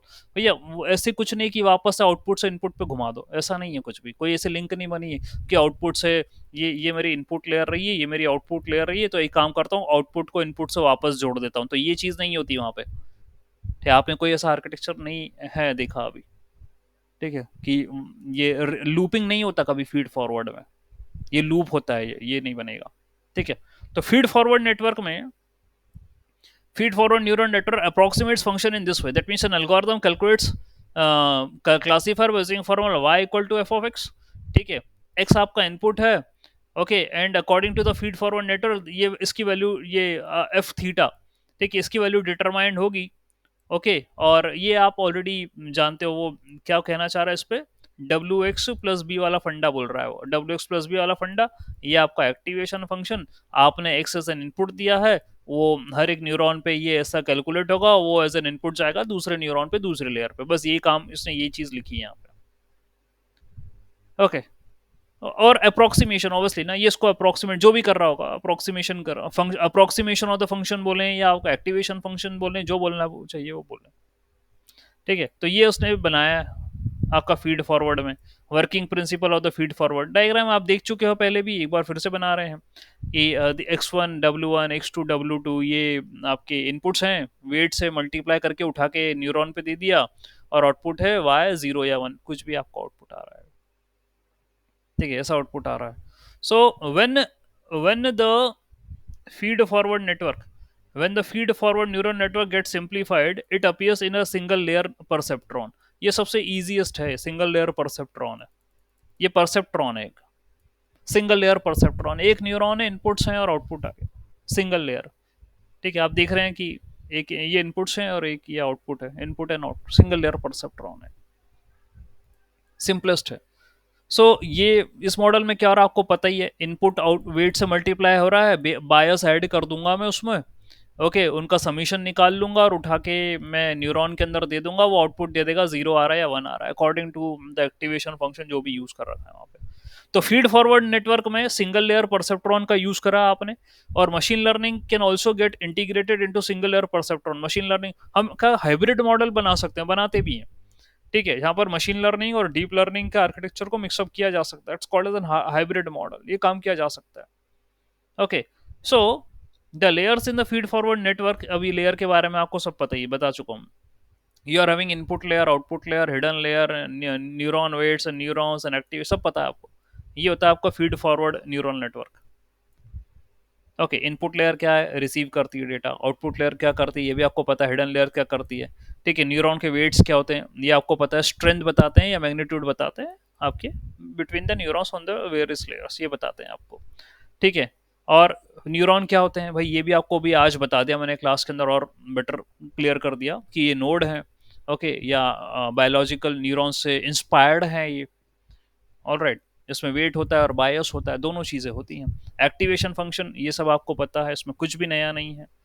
All right, तो feed function in the feed, अब कौन से functions हैं जो कि feed forward neural network के अंदर available हैं? Cost function, loss function. ये अब जरा वापस से ध्यान से सुनिएगा, इंपॉर्टेंट है। Cost function, loss function, gradient learning algorithm and output units, these are used over the feed forward neural network. तो कॉस्ट फंक्शन क्या होता है ये भी आपको बताया था, लॉस फंक्शन है कॉस्ट फंक्शन। तो आप तो हर एक स्टेप पर लॉस फंक्शन निकालते हो, और लॉसेस क्या होता है सर, वो प्रिडिक्टेड माइनस एक्चुअल, ये होता है मेरा लॉस। उठा के करते हो इसका स्क्वायर, इसको डिवाइड करते हो नंबर ऑफ डेटा से, और इसका समीशन निकालते हो, तो आप बोलते हो सर ये होगा लॉस, और इसी का ही मैं एवरेज कर दूंगा तो वो हो जाएगा कॉस्ट। कॉस्ट फंक्शन ये आप पहले क्लासेस में पढ़ चुके हो। Okay, so in feed-forward neural network, the cause function plays an important role, categorize data points into little affected by the minor adjustment। जो भी है वेट एंड बायस का एडजस्टमेंट्स करना है, ये आपको प्रेडिक्टेड एक्चुअल जो भी कर रहे हो ना, ये इसके हिसाब से लॉस आएगा, लॉस के बिहाफ में एडजस्टमेंट्स करोगे। और एडजस्टमेंट्स कैसे करोगे, आप एरर को डिफरेंशिएट करोगे वेट से, ये आपको करना है। बैक ट्रैकिंग पे ये काम होता है। और आपने in the previous lecture you seen one numerical problem, जो कि काफ़ी मतलब आप देख रहे हो इतना छोटा सा मतलब जो है न्यूमेरिकल लिया आपने। ओके, और दो हिडन लेयर ली थी बस आपने, इनपुट लेयर आउटपुट लेयर के साथ, एंड वो उसका कैलकुलेशन टफ होता है। ऑल राइट, तो क्या कर रहे हैं बैक ट्रैकिंग के अंदर, वही एरर्स वगैरह देख रहे हैं। ओके, तो mean square error cost function के अंदर आप इस तरीके से निकाल, this is the cost function अभी जो ऊपर बताया। ये प्रिडिक्टेड है, ये एक्चुअल है, माइनस करो, स्क्वायर करो, समीशन करो, 1/2n से करो, एवरेज है ये। This is the cost function, बता चुके हैं प्रीवियस क्लास में। ओके, तो W आपका जो है वेट है, B बायस है, N नंबर ऑफ इनपुट्स हैं, A आउटपुट है, X इनपुट है, और ये V वेक्टर है, vector of the normal length, vector V normal length. Loss function भाई ये हर एक स्टेप पर, हर एक इटरेशन, तो कॉस्ट फंक्शन तो भाई ओवरऑल होगा, दिस इज ओवरऑल, पूरे इटरेशन चल जान दो, ऑल द ईपोस सॉल्व हो जाएं, उसका ये कॉस्ट फंक्शन निकलता है। ठीक है, और हर एक ईपो का लॉस फंक्शन निकलता है, ये काम होता है. So the loss function of a neural network get determined if the adjustment needs to be made in the learning process. That means क्या हो रहा है? That means neurons in the output layer are equal to the number of classes at the output layer equal to the number of classes. तो भाई यदि आपको loss function निकालना, अब ये बाइनरी क्लासिफिकेशन, ये बाइनरी या मल्टी क्लास क्लासिफिकेशन वाले प्रॉब्लम होगा, ठीक है, उसकी बात करने लग गया लॉस फंक्शन के लिए. यानी कि आपको यदि क्लासिफिकेशन करना है, तो क्लासिफिकेशन में उसने बोला क्रॉस एंट्रोपी लॉस, ये आपको निकलते हैं क्लासिफिकेशन के अंदर, minus log y minus of log of one minus y, binary classification के लिए. ओके, तो आप लॉस इक्वल टू अपने, जब जब आप मॉडल को कंपाइल करते हो ना, पहले तो आप मॉडल को क्रिएट करते हो, आप लिखते हो मॉडल. सबसे पहले लाइब्रेरी क्या लोगे? From Keras import your sequential model, sequential ये लेते हो. फिर आपने सिक्वेंशियल मॉडल को एक्टिवेट करा, मॉडल इक्वल टू सिक्वेंशियल ऐसा करके आपने बनाया, ठीक है. ये बनाने के बाद क्या करते हो आप? मॉडल बन गया सिक्वेंशियल. अब आप मॉडल डॉट ऐड, मॉडल के अंदर आप लेयर ऐड करना शुरू करते हो. मॉडल डॉट ऐड, आपने इनपुट लेयर लिया, उसका शेप या ऐसा था, फिर आपने करा मॉडल डॉट ऐड, आपने हिडन लेयर लिया, ठीक है. फिर आपने मॉडल डॉट ऐड, फिर से हिडन लेयर लिया, ठीक है. मतलब हिडन बोले तो डेंस लेयर, डेंस लिखते हैं यहाँ पर, model dot dense, dense layer hidden layer ही होती है. फिर आपको मॉडल, फिर आखिरी में मॉडल डॉट डेंस वन, एक ही न्यूरॉन रखा आखिरी लेयर पे, तो इसका मतलब आप क्या वो कर रहे हो, ठीक है. और सिग्मॉइड फंक्शन ले लो तो क्लासिफिकेशन का हो गया, लीनियर फंक्शन ले लिया तो लीनियर रिग्रेशन का प्रॉब्लम हो, ठीक है, वो रखा आपने. और यदि सिग्मॉइड लिया आपने, जो भी आप कर रहे हो, लॉसेस यदि कैलकुलेट होंगे क्लासिफिकेशन से तो इससे होंगे, क्रॉस एंट्रोपी लॉस, इनसे होंगे लॉसेस कैलकुलेट. तो माइनस लॉग वाई, और ये कैसे आया था ये भी मैंने आपको लॉजिस्टिक रिग्रेशन के अंदर, क्योंकि वो क्लासिफिकेशन प्रॉब्लम है, लॉजिस्टिक रिग्रेशन, तो वहां पर मैं समझा चुका हूँ how to get these values. और बीच में भी एक लेक्चर में मैंने बताया आपको कि ये कैसे आया, कि वन पर y इक्वल टू वन पर माइनस लॉग वाई है, और y इक्वल टू जीरो पर minus log of one minus y. Okay, एक बार फॉलो अप करना है आपको, ठीक है. देन आपको ये क्रॉस एंट्रोपी है, this is cross entropy loss, minus y log y, this is cross entropy loss, overall है ये, ठीक है. अब यहाँ पर यदि y की वैल्यू वन है तो ये हो जाएगी उसकी वैल्यू, और यदि y की वैल्यू जीरो है तो ये हो जाएगी, इसी की वैल्यू ये ऐसे आ जाएंगी, ठीक है. According to the value of y it will change, ठीक है. फिर ये आपके लॉस वाली बात है. अब वो इसमें भी बाइनरी क्रॉस एंट्रोपी होता है, बाइनरी क्रॉस एंट्रोपी होता है जिसमें बाइनरी क्लासिफिकेशन करते हो. फिर कैटेगरिकल क्रॉस एंट्रोपी होता है, कैटेगरिकल क्रॉस एंट्रोपी, तो ये पढ़ना है भाई अपन को. और जब अपन क्या लिखते हो आपने, आप कैसे बना रहे हो डीप लर्निंग न्यूरल नेटवर्क, आपने कोड्स देखे हैं, मेरे प्रोजेक्ट्स आपने अटेंड करे हैं. हम पहले लाइब्रेरी ले रहे हैं, केरास से मॉडल उठाया सिक्वेंशियल, फिर मॉडल बनाया, मॉडल में लेयर ऐड करी, फिर अपन एक जगह करते हैं model dot summary, model dot summary, तो वहां पर पूरा आर्किटेक्चर प्रिंट करवा देते कि भाई कितने क्या पैरामीटर हैं, क्या है क्या नहीं है, कौन कौन सी लेयर हैं, क्या नाम है उनका, ये मॉडल डॉट समरी में पूरा प्रिंट करवा दिया. उसके बाद अपन करते हैं मॉडल डॉट कंपाइल, ये करते हैं. और कंपाइलेशन के अंदर which optimizer I am going to use, Adam use करना है तो वो लिखते हैं, लॉसेस कौन से करना है वो वाला लिखते हैं, बाइनरी क्रॉस एंट्रोपी, फिर मैट्रिक्स लिखते हैं कि भाई मुझे इवेल्युएट कैसे करना है मॉडल को, तो मैं बोल रहा हूँ भैया एक्यूरेसी से इवेल्युएट करना, तो मॉडल डॉट कंपाइल होता है वो. फिर करते हो तो मॉडल डॉट फिट, फिर करते हो, फिर लिखोगे, अब मॉडल को ट्रेन करना है तो अब लिखते हो history equal to model dot, ठीक है, मॉडल डॉट ट्रेन, ट्रेनिंग करेंगे, या मॉडल डॉट फिट कर रहे हो आप, फिट कर रहे हो मॉडल डॉट फिट, ये ट्रेनिंग प्रोसेस है मॉडल डॉट फिट. यहां तुम लिखोगे एक्स की वैल्यू, वाई की वैल्यू, ये लिखोगे आप, ठीक है, एक्स वाई, ऑलराइट. और बाकी कुछ और भी पैरामीटर्स आ रहे हो तो वो अपन यहाँ इंक्लूड कर लेंगे. ओके, तो ये आपका डीप लर्निंग ये प्रोसेस होती है, यही कर रहे हैं, यही प्रोसेस करते हैं. तो अभी शायद आपको थोड़ा सा सिंप्लीफाई हुआ. Your feedback please let me know, आपको समझ में आ रहा है? Okay, are you able to simplify the deep learning portion? ऐसे हम क्या अभी तक कर पाते थे, अभी मैं बहुत बेसिक चल रहा हूँ.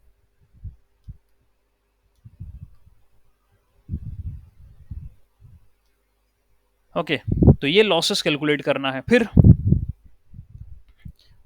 Gradient algorithm, gradient learning algorithm, इसका क्या मतलब है भाई ग्रेडियंट लर्निंग एल्गोरिदम का? ये कह रही gradient learning that means in gradient descent we are going to scale the gradient at the current position. बादल अब यही करते हैं ना अपन कि सर हमें डिसेंट करना है, डिसेंट नीचे जाना है सर। ओके, और ग्लोबल मिनिमा निकालना अल्टीमेटली। वो कई जगह लोकल मिनिमा बोलता है, तो लोकल मिनिमा कई हो सकते हैं, मैं तो ग्लोबल मिनिमा की बात कर रहा हूँ। नीचे जाना वही ग्रेडियंट डिसेंट एल्गोरिथम है। ओके, तो to decrease a function to subtract its value from the current value, तो एक आपके पास क्या होगी, करंट वैल्यू होगी, ये करंट वैल्यू है। ये ईटा जो है आपका लर्निंग रेट है, ये भी तुम्हें पता है। लर्निंग रेट का मतलब सर स्टेप साइज, सर नीचे जाना है तो क्या कूद जाऊं? कूदना नहीं है भाई, थोड़ा थोड़ा छोटी छोटी सीढ़ी चल के जाएंगे तो जाके नीचे पहुंच जाएंगे। पता चला कूद जाओ तो गिरगुरा जाओ, लगलुगा जाए, ठीक है। तो एकदम से जंप नहीं मारनी, तो लर्निंग रेट भी छोटा होता है। आपने देखा सर 0.01 0.001 डिपेंड, और ये भी हिट एंड ट्रायल है, आपसे कोई बोले इतना ही रखना तो ये काम नहीं है। तो ये पूरा आर्किटेक्चर डीप लर्निंग का, कौन सी लेयर, कितने न्यूरॉन, ओके, ये सारी बातें, कौन सा ऑप्टिमाइजर, कौन से लॉसेस लेना है, मैट्रिक्स कौन सी इवेल्युएट करनी है, ठीक है, और ये लर्निंग रेट कितना रखना है। ओके, ये सारी जो बातें हैं हमको बनाना पड़ेगा। ये याद नहीं रखते कभी भी, ये कुछ भी याद नहीं रख सकते आप। ये तो आपको जो है एक्सपेरिमेंटेशन, उसने बोल दिया एक्सपेरिमेंट कर सकते हो बस आप, और यदि जो बनाया उस पर अच्छा मिल रहा है रिजल्ट तो खुशी की बात है, नहीं तो फिर और खुशी की बात है, और काम करो फिर, ठीक है। तो ईटा लर्निंग रेट है, और ये डेल्टा एफ पी एन क्या है, ये डेल्टा एफ पी एन जो है ये ग्रेडियंट है, ये ग्रेडियंट है। यानी आप वो एरर को वेट से ग्रेडियंट निकालोगे, उसको लर्निंग रेट से मल्टीप्लाई करोगे, और ये जो करंट करंट पॉइंट है उसमें से इसको माइनस करोगे, तो जाके अगला पॉइंट मिलेगा नीचे का। यानी पी एन ये वाला पॉइंट है, और पी एन प्लस वन ये नीचे वाला पॉइंट है, ये निकालना, क्योंकि माइनस कर रहा हूँ ना भाई। और आपको प्रीवियस क्लास में बताया भी था कि वो ग्रेडियंट भी माइनस क्यों लिखा, ग्रेडियंट क्या इसलिए लिखा क्योंकि भाई यदि वो बढ़ रहा है, ग्रेडियंट बढ़ रहा है, माइनस यानी उसको विपरीत दिशा में बताएगा, रिवर्स साइड में बताएगा। ओके, सो ये काम करना है मुझे, ग्रेडियंट एडजस्ट मारने ईटा लर्निंग रेट से, और स्टेप साइज वगैरह वगैरह, ये काम करना। अब आपको मतलब इतना स्ट्रांग हो जाना चाहिए, अब डीप लर्निंग में इतनी कहानी बोल चुका हूँ मैं, ठीक है। फिर आउटपुट यूनिट में भाई आपको पता है, आउटपुट जो भी चाहिए, प्रिडिक्शन क्लासिफिकेशन जो चाहिए उतना रखो, और जितने न्यूरॉन रखना है रखो वहाँ पे। तो भाई फीड फॉरवर्ड नेटवर्क के एडवांटेज क्या है? मशीन लर्निंग को बूस्टअप कर देता है ये feed forward network. Machine learning तो हम जानते हैं एक उसकी लिमिटेशन थी, तभी डीप लर्निंग पर आए हैं, उसको बूस्टअप कर दिया उसने। फिर multi network in the feed forward can operate independently, कई लेयर्स हैं सब, ठीक है। तो फीड फॉरवर्ड नेटवर्क्स में it can operate multi network can operate independently, ये काम कर सकते हैं। कॉम्प्लेक्स टास्क तो हैंडल कर ही सकते हैं, ये हुई गई ये बात। ओके, नॉन लीनियरिटी, क्योंकि नॉन लीनियर एक्टिवेशन फंक्शन है तो वो भी कर सकते हैं आप। ओके, कॉम्प्लिकेटेड प्रॉब्लम्स को टैकल आउट कर सकते हैं। Okay, depending upon the data आपका जो भी है, तो आपको whatever be the kind of layers you want to use, you can use. यदि इमेज का डेटा तो CNN का यूज करो, टेक्स्ट और टाइम सीरीज का डेटा तो भैया RNN का यूज करो, जीपीयू ईपीयू उठा लो भाई उनके अकॉर्डिंग, गूगल कोलैब पे काम कर लो, केगल पे काम कर लो भाई, जिस पे काम करना है कर लो, सबकी फ्लेक्सिबिलिटी है। नहीं तो जुपिटर नोटबुक पे काम कर लो यार, अब बस काम तो कर लो। वो ये कह रहा है भाई, वो ये आपसे कहना चाह रहा है कि एडवांटेज एडवांटेज तो उसने लिख रखे हैं, वो आपको प्रेरित कर रहा है कि आप जो पढ़ रहे हो ना उस पर आपको काम करना है, ये बोल रहा है वो, ठीक है। किसी पढ़ो मत, अप्लाई भी करो। ओके, तो ये उसके एडवांटेज है फीड फॉरवर्ड के। देन द नेक्स्ट थिंग इसकी एप्लीकेशंस क्या क्या हैं, तो एप्लीकेशंस बहुत अच्छे एप्लीकेशंस हैं, आप यूज़ कर ही रहे। Psychological feed forward system, gene regulation and feed forward, automation and the machine management, parallel feed forward compensation and the derivative. Okay, ये एप्लीकेशंस हैं उसके फीड फॉरवर्ड नेटवर्क के, ठीक है। अब कुछ क्वेश्चंस और जो दिमाग में आए हैं उनके बारे में बात करने की, फीड फॉरवर्ड और डी फीड फॉरवर्ड का मतलब क्या होता है, क्या डिफरेंस है दोनों में। तो फीड फॉरवर्ड आपने भी पढ़ लिया कि सर जिसमें लूप नहीं होता, इन्फॉर्मेशन एक ही डायरेक्शन में फ्लो करती है, वो भी आगे की तरफ, ठीक है, वो आगे की तरफ जाती है। वो तो भाई हमारी क्लासेस भी आगे की तरफ जा रही है, तो मेरी भी आपसे एक्सपेक्टेशन है कि आपको भी आगे जो भी पढ़ रखा है सब पीछे से आगे तक जो भी है सब याद होना चाहिए, है ना। फीड फॉरवर्ड आपको भी जाना है, ठीक है। पता चला कि आप लूप में अटक गए, वो काम नहीं होना चाहिए। तो फीड फॉरवर्ड आगे बढ़ रहे हैं हम सारी क्लासेस में। फिर डीप फॉर फीड फॉरवर्ड क्या होता है? It is commonly known as a deep neural network consist of multiple hidden layer and output layer. ठीक है, मल्टीपल लेयर्स होती हैं, वो डीप फीड फीड फॉरवर्ड है। तो डीप लर्निंग का मतलब ही यही था कि सर जिसमें दो या दो से अधिक जो वो नेट वो हो लेयर, ठीक है, हिडन लेयर दो या दो से अधिक हो, वही डीप लर्निंग होता है। नहीं तो एएनएन है, सिंपल आर्टिफिशियल न्यूरल नेटवर्क। तभी उसका नाम डीप लर्निंग पड़ा। ओके, इसलिए बताओगे। फिर what is feed forward and feedback neural network? Feedback neural network, तो फीड फॉरवर्ड में आपने बोल दिया लूप नहीं होता, आगे की तरफ ही जाते हैं। और फीडबैक न्यूरल नेटवर्क होता है जिसमें फीडबैक कनेक्शन होते हैं। तो ऐसा नहीं है कि सर आप कनेक्शन नहीं दे सकते हो पीछे, ऐसा नहीं है। ठीक है, फीड फॉरवर्ड में कनेक्शन नहीं दे सकते हो, आगे बढ़ रहे हो तो आगे बढ़ोगे फीड फॉरवर्ड में। लेकिन यदि आप फीडबैक दे रहे हो, ठीक है, यदि फीडबैक दे रहे हो, तो भाई वो रिकरेंट न्यूरल नेटवर्क की कैटेगरी में आ गया।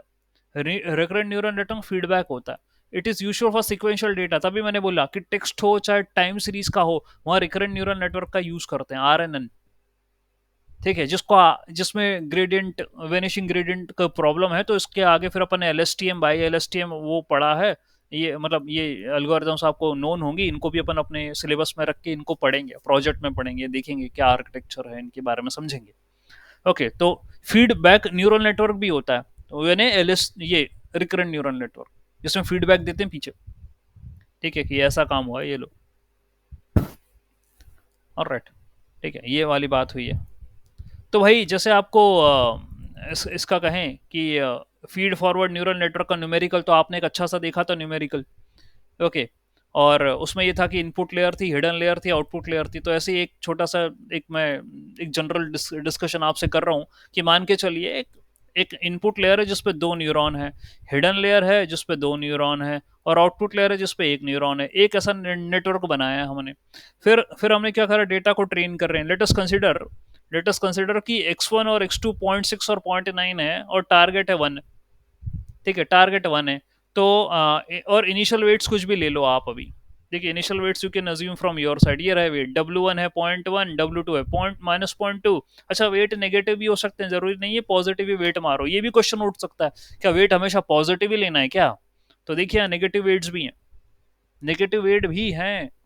तो ऐसे टेक्निक कहीं भी फंसा सकता है आपको इंटरव्यू में। यदि इंटरव्यूअर स्मार्ट हो गया और उसने पूछ लिया, अच्छा तो आप कितने वेट पास कर सकते हो न्यूरॉन पे, एक आर्किटेक्चर बना के बता दो जरा एएनएन का। क्या वेट नेगेटिव हो सकते हैं?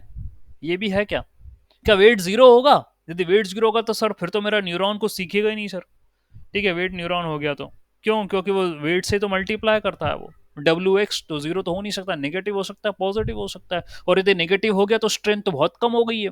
पॉजिटिव पे भी स्ट्रेंथ ज्यादा होगी, नेगेटिव पे तो स्ट्रेंथ कम हो जाएगी। क्योंकि ये भी है, क्योंकि वेट ही डिसाइड करता है कि दो न्यूरॉन के बीच में स्ट्रेंथ कितनी है।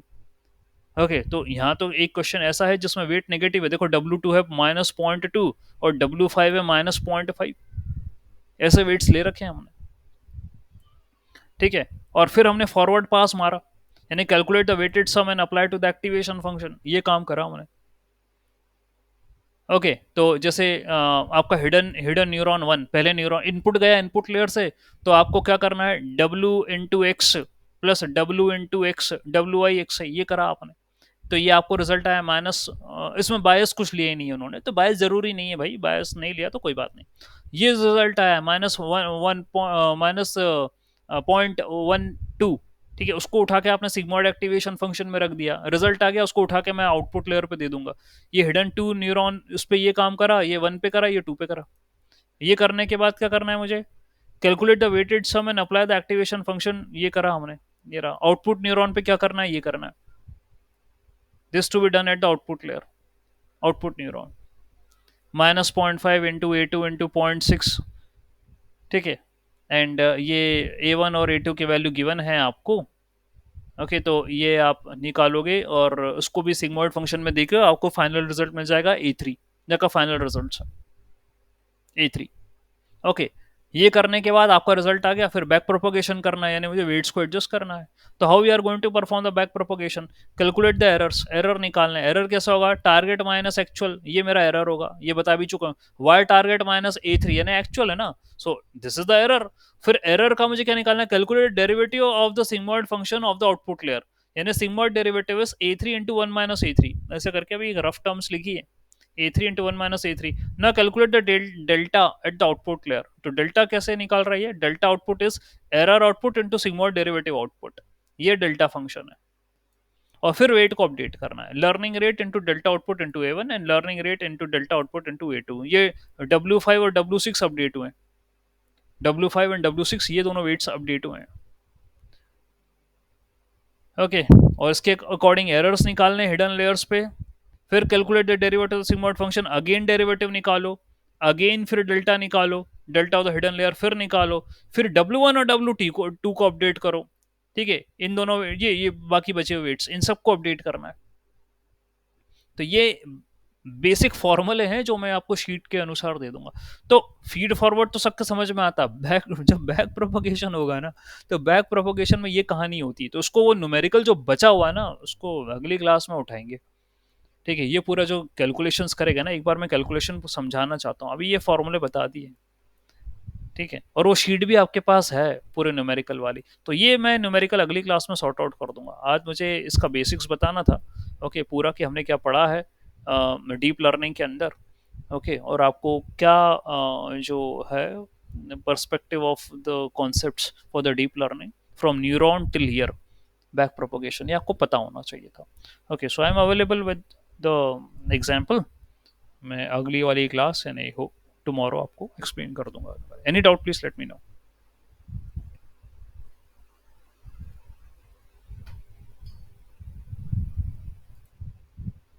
ठीक है,